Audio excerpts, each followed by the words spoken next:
Okay, this is what I'm asking. Yeah. I'm asking you. The idea of a beginning, a middle, and an ending. We were looking at conceptual structures, and in any form of art that requires a subjection of a desire and needs to be defined. In other words, you can't. It's just like in literature. If you say the car had been punctuation, what does that mean? I need a punctuation. How do you define punctuation in art? That's my question. How do you define punctuation in art? I think that's subjective too. I have a line I say, arbitrary delineation is a very important part. Arbitrary delineation. Okay, so it doesn't matter. You're just going. There's no straight line. Well, it's arbitrary subjective because it's all sure. It sounds existential too. You know, where in other words, art creation is existential. Isn't sure. It? Otherwise, we'd be digging ditches for our family. Right, unless you're subjected under the authority of. Yeah. You know, I always said Michelangelo. Well, Rothko said Michelangelo. And I was talking about this with Tico, that Michelangelo was probably pissed off because he had to sit up there and paint this Sistine Chapel, and we're all in revel. Well, I always talk about that. I say, Mick, don't get too excited about getting the next TV show gig that pays $40,000 a week because you're going to be depressed on drugs. Because who wants to be the sex monkey that's walking up and down sidewalks waiting to get called in to do a shot?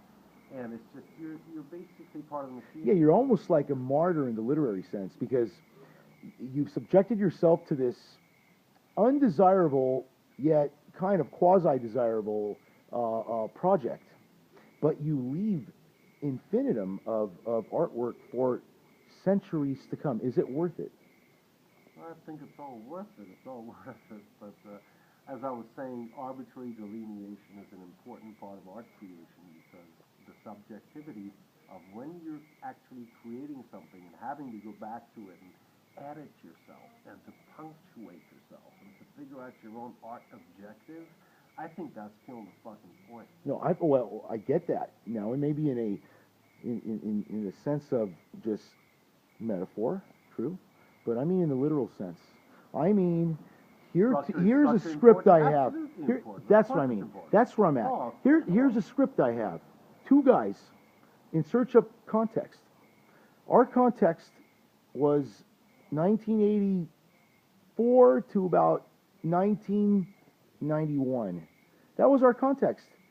We were live. Now we're out of context, so we're in reflection mode. You just took me back. Well, that's what I'm saying. Well, we're always going, but these stories, look, the whole esoteric connection is that we're looking for context. So we can only find context at that point where we were enthralled at a young age. Now we can put it all together, right? So we're looking for this. So I go to F. Scott's house, and his ghost comes out, and then you go to the embassy, and you all of a sudden feel like you're part of the world. Well, like I told you, I think we're just, finish the story. I think that finish your objective now. Well, I think that, like I told you earlier, I think we're just players with the ball with no field to play in. Wow. We're looking for a playing field. So there is no ending, and that is the ending. So the ending would be maybe us two just walking down a lonely road. I want you to physically tell me the prop. Okay, fine. Here, I'll fucking give it to you. That's what I want, man. You're a writer. You're looking for the context in like the field. I want to end it. I want to put a yes. Hold on. Listen to this. From me, I finally came to this. I said, give me a microphone. Put me on, whether it's live streaming, whether it's 24 hours 7, because I'm constantly creating with words, thoughts, and actions. I want you to find your own. You have to redefine where you want to exist, whether you can just write and throw the papers into the ocean for someone to get it or not. That was in one of my scripts. Right? Yeah. And for me, it's just keep talking. So how do we combine, how do we collaborate? Because we're pretty good at this. Well, keep writing and I'll do the talking. Okay, so I'm going to put the content in. Yeah. You're going to do the act. Yeah. We'll play the context. Yeah. We have to play the context. In other words, If you don't want to go to the embassy, you could go to the Persian I don't consulate. really care where I'm at. I'm Well, always myself. And I understand that, but I want to define you. I want to define you. I want to know you're telling me these stories. I want you to go there. Literally, the audience needs to see it. Well, it's all part of the cost. It's all part of the schematics of the logistics. All right. Well, I thought about this today. I ran it by me today because I'm thinking about creating my own TV channel. yes. And I'm like, well, ideally, it would be like me and someone like you sitting and talking and sharing, but it's like I need a whole crew. I need to shoot a lot of segments. I need to do a lot Right. of reportage. Too much subject. Too much act. Too much. Too much fucking act. action, Too much act. Too much stuff. So that But- there's an imbalance.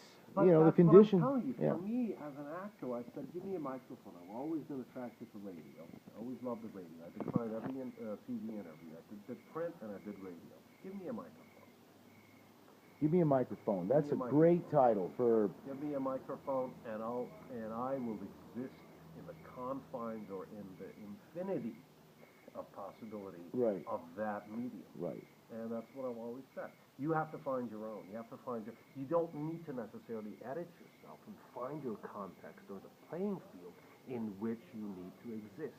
I think you should just feel free and perfect existing in everything. Right. But if you're asking me whether your stories need context and the subjectivity and your structure of within the story, absolutely you need structure. Of course. But in your creative life, you don't need structure. Life is already too structural. If you're going to be creative, find a fucking broken motorbike and write some crazy shit on it. And let it just be and leave it. Jack Nicholson.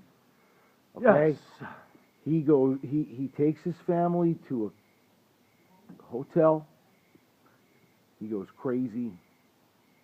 He tries to kill his family. Uh-huh. And he dies in the labyrinth. Uh-huh.